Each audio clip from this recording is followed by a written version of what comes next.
सहनाववतु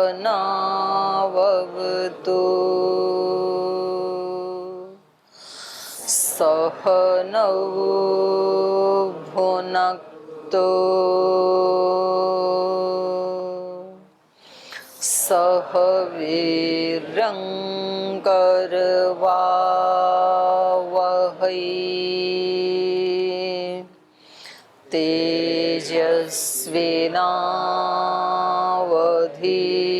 तेजस्विनावधीतमस्तु मा विद्विषावहै।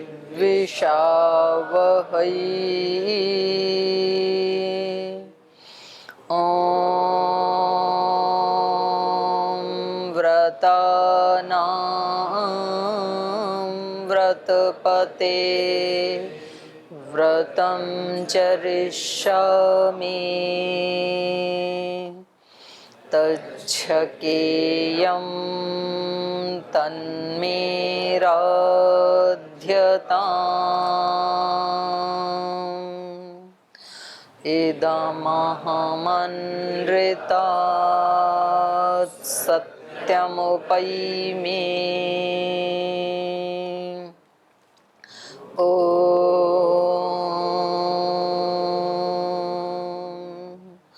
शान्ति शान्ति शान्तिः।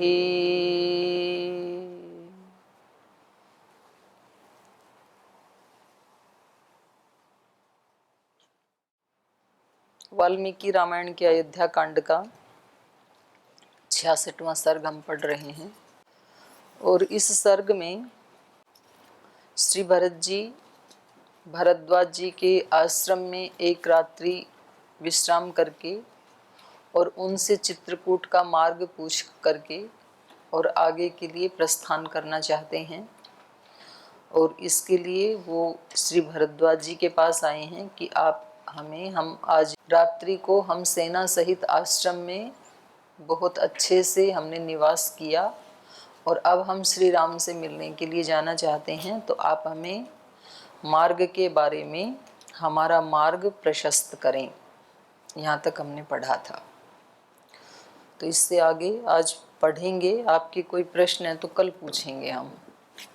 और प्रश्न पूछने का क्रम ये रहेगा कि केवल 20 मिनट तक आप प्रश्न पूछ सकते हैं, क्योंकि कभी कभी तो ऐसे होते हैं ना कि पूरा पीरियड ही प्रश्न में बीत जाता है। तो 20 मिनट के बाद यदि आपके प्रश्न बचेंगे तो अगले दिन पूछे जाएंगे। तो क्योंकि कल भी पाठ हुआ नहीं था, इसलिए आज हम आगे पढ़ेंगे। कोई प्रश्न है तो कल पूछिएगा आप।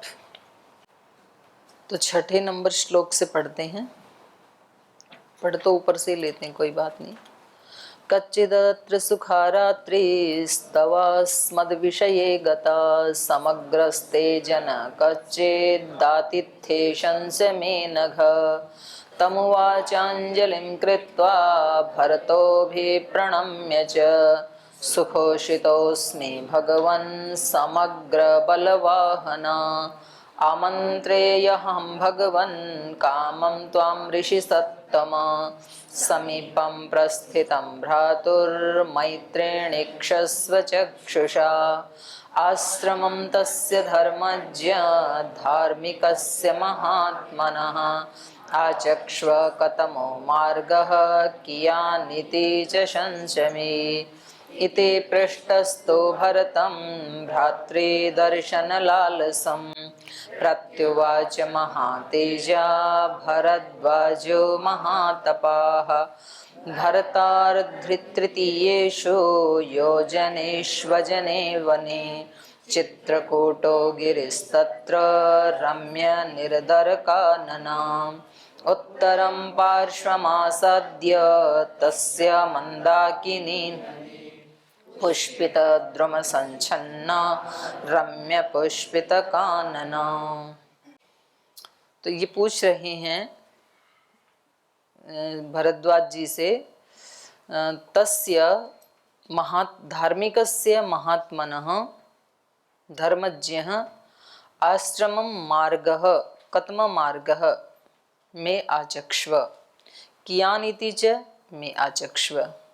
उस धर्मज्ञ महात्मा और धार्मिक श्री राम का जो आश्रम है, वो हम किस मार्ग से वहाँ जाएं और वो कितना लंबा रास्ता है। वैसे तो कहते हैं कि आध्यात्म मार्ग का रास्ता नहीं पूछना चाहिए कितना लंबा है, मत पूछो कितनी दूरी है, कितना लंबा पथ है, ये मत पूछो आज कहाँ तक साथ तुम्हारे जग है। और जब ईश्वर सामने है तो रास्ते को क्या नापना है फिर, कितना भी लंबा हो। लेकिन तो भी ये साधक का एक प्रश्न होता है कि जी हमें ये कितनी देर तक, कोई कहे कि भाई ये साधना करो उसके बाद आपको आपका लक्ष्य मिल जाएगा, तो तुरंत व्यक्ति का अगला प्रश्न होता है जी ये साधना कितने दिन करनी पड़ेगी, मानी ये कितना लंबा पथ है, कितने दिन के बाद मिल जाएगा।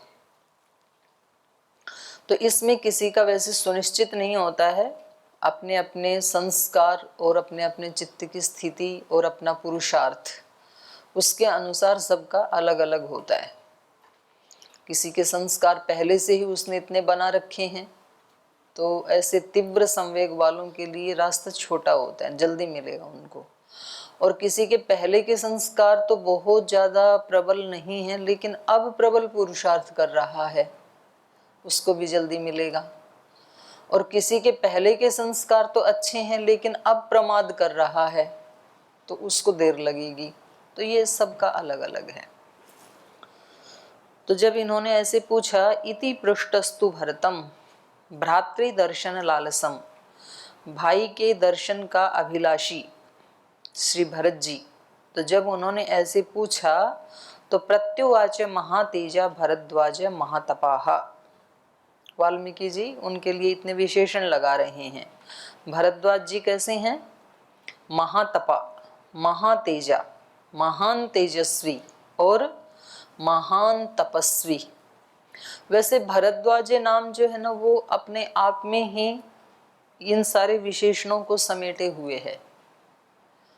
भरद्वाज, भारद्वाज और वाजपेयी, ये जो शब्द हैं ये अपने आप में ही, वाजे कहते हैं बल को, या शरीर में अंतिम धातु होती है उसको भी वाजे कहते हैं, बल को भी वाजे कहते हैं, शरीर का सर्वोत्कृष्ट रस है उसको भी वाजे कहते हैं। उसका पान करने वाला, उसको पीने वाला, पीने का मतलब है उसको किसी प्रोडक्टिव वर्क में लगाने वाला। अनप्रोडक्टिव में लगाएगा तो वो वाजपेयी नहीं बनेगा, फिर वो भरद्वाजे नहीं बनेगा। भरद्वाजे का उल्टा है च्यवन।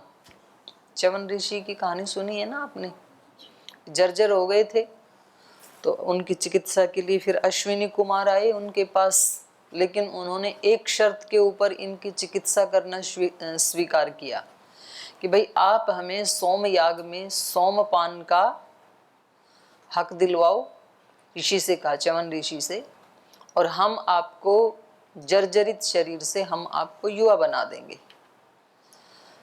तो ये जो शर्त है ये तो कहानियां बनाई हैं हमें, हमारा जो प्राचीन विज्ञान था वो इस प्रकार का हमारे ऋषियों ने बनाया कि वो इंटरेस्टिंग भी हो कथानकों के माध्यम से और अपने आप में एक गहरा अर्थ भी लिए हुए हो। तो जब प्राणायाम आदि नहीं करते हैं तो शरीर के एक एक सेल हमारे जर्जरित हो जाते हैं, वो च्यवन स्थिति है शरीर की। बुढ़ापा आना, थकान होना, रोग होना, तो इसका उससे आयु से संबंध नहीं है, स्थिति से संबंध है। कभी कभी बड़ी आयु में भी व्यक्ति भरद्वाज होता है, युवा जैसे होता है, एनर्जेटिक होता है, वो लगता ही नहीं है ऐसा। हमारी कुछ बहनें हैं ऐसे, हमारी जो केरल की माता है, माता राजेश्वरी जी 70 साल की हैं और ऐसे दौड़ती हैं वो कि मतलब जैसे 17 साल की हूँ। तो आयु से नहीं है उसका संबंध। तो ये च्यवन वही है स्थिति जो प्राणायाम नहीं करते हैं, उसका मन, उसके भाव और उसके सामने कोई लक्ष्य नहीं है तो जर्जरित तो हो ही जाएगा व्यक्ति, बुढ़ापा आ ही जाएगा उसको। इसलिए आजकल जो एक ये होड़ चली है ना कि भाई उसको रोका जाए बुढ़ापे को, और उसके लिए कितने खाने पीने की चीज़ें, कितने प्रोडक्ट बना दिए, एंटी एजिंग के नाम पे इतने प्रोडक्ट मार्केट में हैं, और उनको खा करके उल्टा व्यक्ति रोगी और हो जाता है। और बहुत सारे सौंदर्य प्रसाधन बना दिए, और उन प्रसाधनों का प्रयोग करके व्यक्ति जैसा था वैसा भी नहीं रहता है। लेकिन इस चीज को हमारे ऋषियों ने जाना, तो उन्होंने च्यवन ऋषि को वृद्ध से युवा बनाया। और अश्विनी कुमार कौन है? प्राण और अपान। लेकिन प्राण और अपान अपनी सेवा इस शर्त के ऊपर आपको प्रदान करेंगे कि आप फिर उनको सोमपान का अधिकार कराएंगे। सोम हमारे शरीर का सबसे उत्कृष्ट रस, सबसे अंतिम धातु, उसका पान जब प्राण और अपान करने लगते हैं, माने वो प्राण अपान किसी बहुत बड़े लक्ष्य को लेके, जैसे आज हम श्रद्धेय स्वामी जी महाराज को वाजपेयी कह सकते हैं, भरद्वाज कह सकते हैं, क्योंकि वो हमेशा उसको वाज को भर रहे हैं, अपने अंदर भी और दूसरों के अंदर भी। तो ऐसे यहाँ पर जो भरद्वाज ऋषि हैं, भरद्वाज उसको कहते हैं कि जिस आत्मा का प्राण और अपान इतना सशक्त है, इतना प्रबल है, इतना निर्दोष है कि बहुत ज्यादा शक्ति है, और उस शक्ति को फिर किसी पॉजिटिव कार्य में लगा रखा है।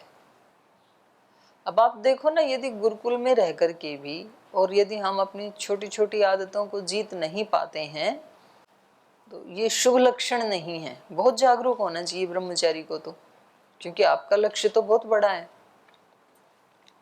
आपने यदि प्रमाद किया तो च्यवन अवस्था आ जाएगी। फिर ये बात बताने के लिए, कोई कहानी सुनाने के लिए नहीं है, ये विज्ञान है, ये साइंस है। आप हमेशा अपने सामने एक लक्ष्य को रखें, और वो उस लक्ष्य की प्राप्ति के लिए आप जो भी कर्म करते हैं ना, वो किसी अनुष्ठान से कम नहीं होने चाहिए। लोग अनुष्ठान करते हैं शक्ति की प्राप्ति के लिए, जैसे अभी नवरात्रि शुरू होगा तो लोग 9 दिन अनुष्ठान करते हैं, और कभी कभी अन्य किसी प्रसंग में, जैसे अभी 1 महीने का जैन समाज का, जैनियों का एक अनुष्ठान 1 महीने का पूरा हुआ। तो ऐसे सन्यासी ब्रह्मचारियों को तो हर दिन अपना दिन शुरू होने से और रात्रि पर्यंत अपने सब काम अनुष्ठान की तरह ही करने चाहिए। और इसके जीवंत उदाहरण हमारे परम पूज्य श्रद्धेय स्वामी जी महाराज हैं। तो वो अपने जीवन से भी तो हमें सिखा रहे हैं ना, कि वो सुबह से शाम तक जो भी जीते हैं उसको कैसे जीते हैं? अनुष्ठान की तरह से जीते हैं। हर कार्य वो बहुत चाव से, बहुत भाव से, श्रद्धा से, प्रेम से, प्रीति से करते हैं। रोगियों से मिलते हैं तो भी अत्यंत प्रीति से युक्त होकर के मिलते हैं। ऐसे नहीं कि भाई अब निपटाना ही पड़ेगा, ये तो रोज का काम है। योग करते हैं तो भी। तो ऐसा व्यक्ति ही दूसरे के अंदर ज्योति जला सकता है। तो यहाँ पर ये जो ऋषि हैं, ये इनका यथा नाम तथा कर्म है इनका, भरद्वाज ऋषि का। तो इनके विशेषण और लगाए हैं महर्षि वाल्मीकि जी ने। महान तेजस्वी, महान तपस्वी भरद्वाज जी ने भरत जी को उत्तर दिया, भरतार्ध तृतीयेषु योजनेषु अजने वने चित्रकूटो गिरिस्तत्र रम्य निर्दर काननः।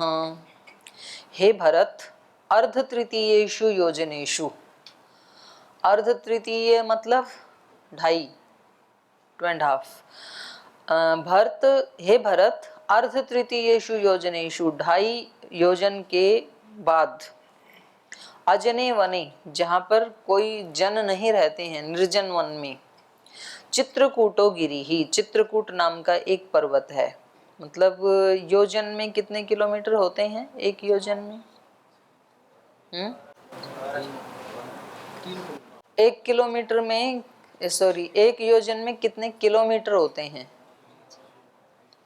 तो ठीक है, आपको भी नहीं पता, मेरे को भी नहीं पता, कल देख करके आएंगे। कोई 12 बोल रहा है, कोई 3 बोल रहा है, कोई 4 बोल रहा है। कोई बात नहीं, उसका प्रमाण देना पड़ेगा, आप कहाँ से बता रही हो, या तो मैं ही बता दूंगी कल। तो ये 2.5 योजन है, तो इसका मतलब है कम से कम 8-10 किलोमीटर अंदर जा करके। अंदाजे से, ठीक ठीक कल बताएंगे। तो वहां जाकर के एक चित्रकूट नाम का पर्वत है, चित्रकूटो गिरिश तत्र रम्य निर्दर काननः, बहुत रमणीय है और वो निर्दर काननः 12.8 किलोमीटर, 13 किलोमीटर। एक योजन में किलोमीटर कितने? मील में बताया इन्होंने, किलोमीटर नहीं बताया।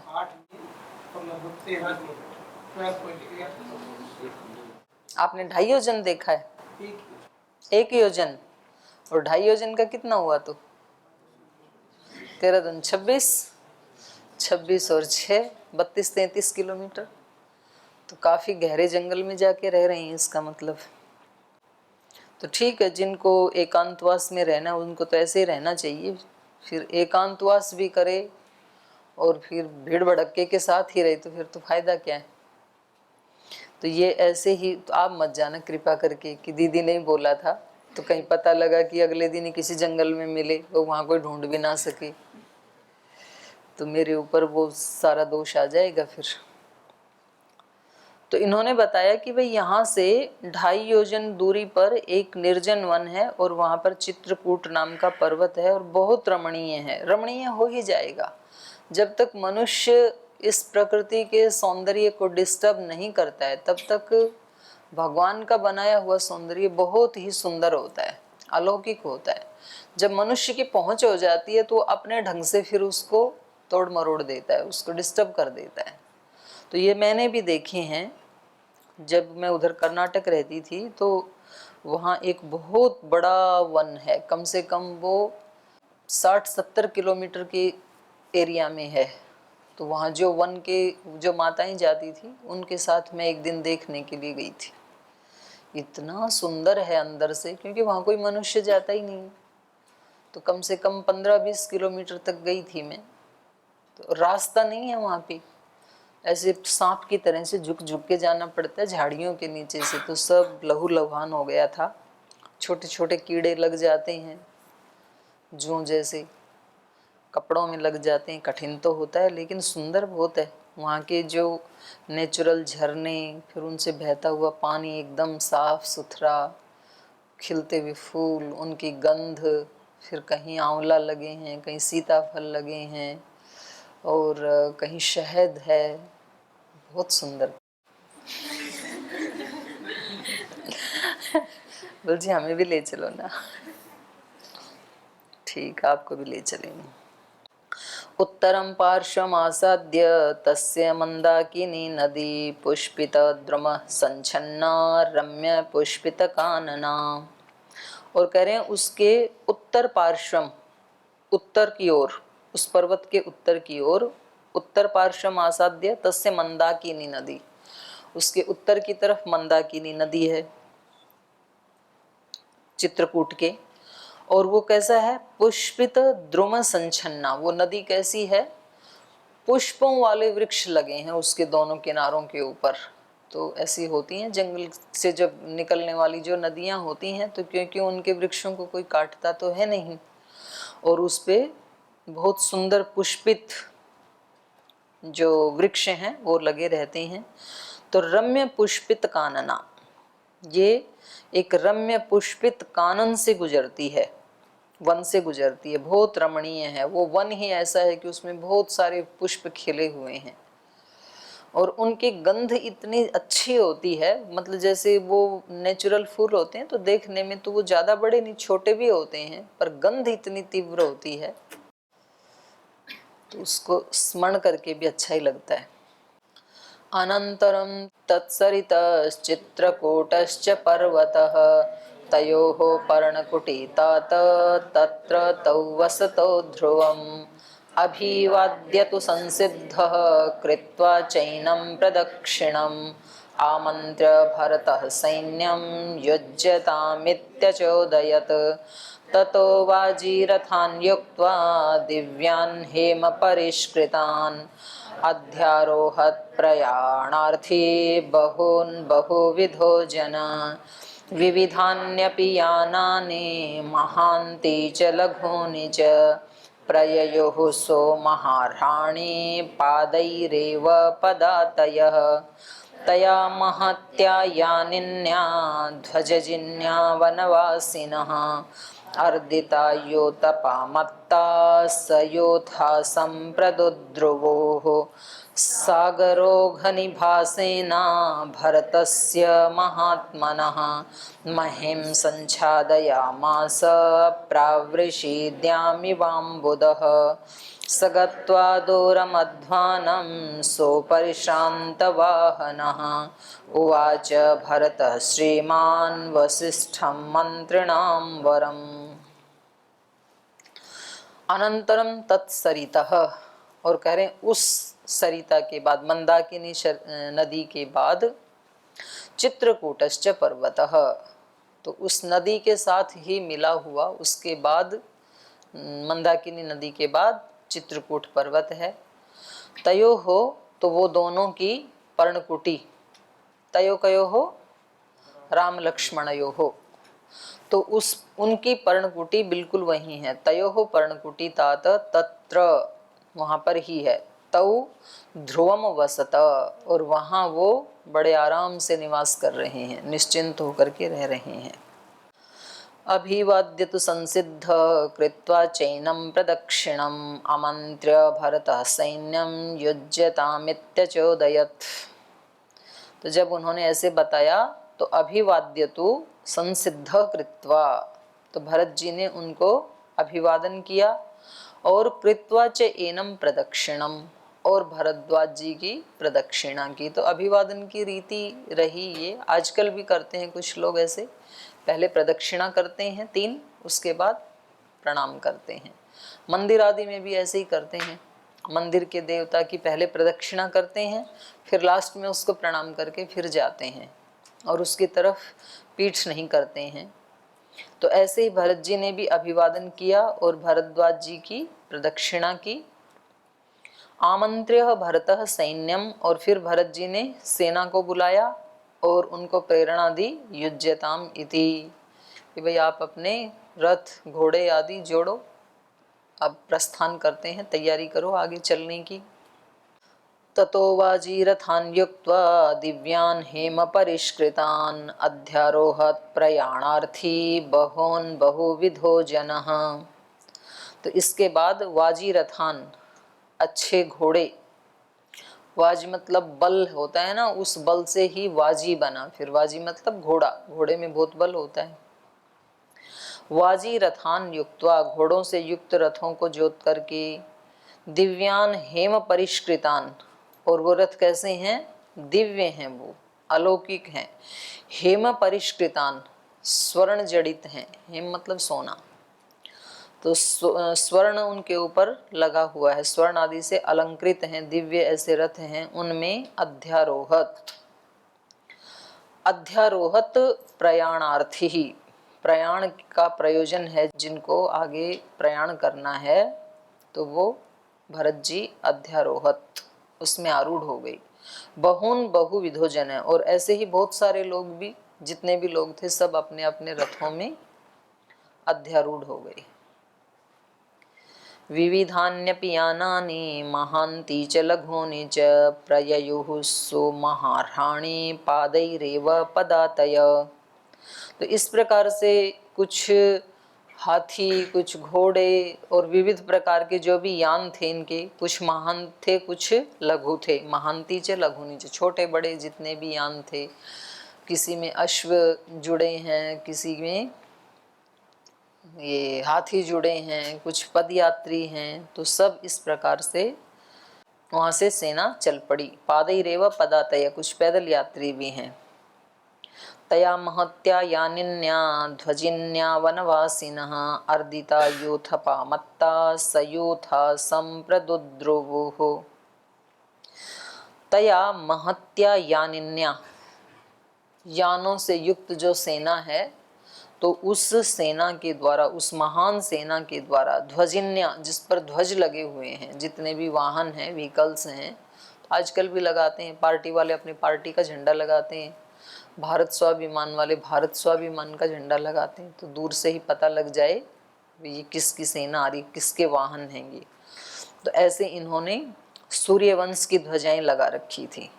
तो जब ये बहुत विशाल सेना वहाँ से जा रही थी, इनके ध्वज फहरा रहे हैं, छोटे बड़े सब यान आगे पीछे चल रहे हैं, तो उससे वनवासिनः अर्दिता यूथपा मत्ता सयूथा संप्रदुद्रुवो। तो वन में रहने वाले अर्दिता यूथपाहा, जो मत वाले यूथपति जो हाथी हैं, मत्ता सयूथाहा, तो वो मत वाले होकर मदमस्त होकर के सयूथा अपने झुंड सहित संप्रदुद्रुवुः इधर उधर भागने लगे। वन वाले जो प्राणी थे तो उनको भी लगा कि भाई ये कौन लोग आ गए, आज पूरा डिस्टर्ब कर दिया हमारी शांति को, क्योंकि छोटी सेना तो है नहीं इतनी बड़ी, आज तक तो कोई आया नहीं था उस वन में ऐसा, तो ये इधर उधर भागने लगे। तो 2 श्लोक ये बचे हैं इस पंक्ति के, तो कल इस सर्ग को पूरा करेंगे, आज समय हो गया, यहीं विराम लेते हैं।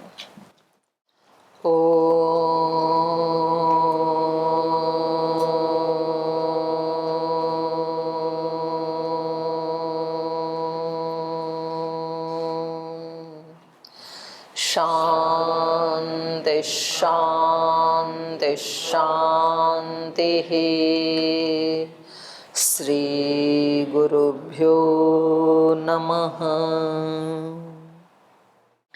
हरि के नाते से सब नाते, इससे सभी सुहाते, किस से वैर करेंगे प्यारे, विविध रूप धर आते, किस से वैर करेंगे प्यारे, विविध रूप धर आते। स्वार्थ बिना जो सबकी सेवा, करते नहीं आघाते, स्वार्थ बिना जो सबकी सेवा, करते नहीं आघाते, पर दुख दुखी सुखी पर सुख में, वो जन हरि को भाते, पर दुख दुखी सुखी पर सुख में, वो जन हरि को भाते, हरि के नाते से सब नाते, इससे सभी सुहाते, किस से वैर करेंगे प्यारे, विविध रूप धर आते, विविध रूप धर आते,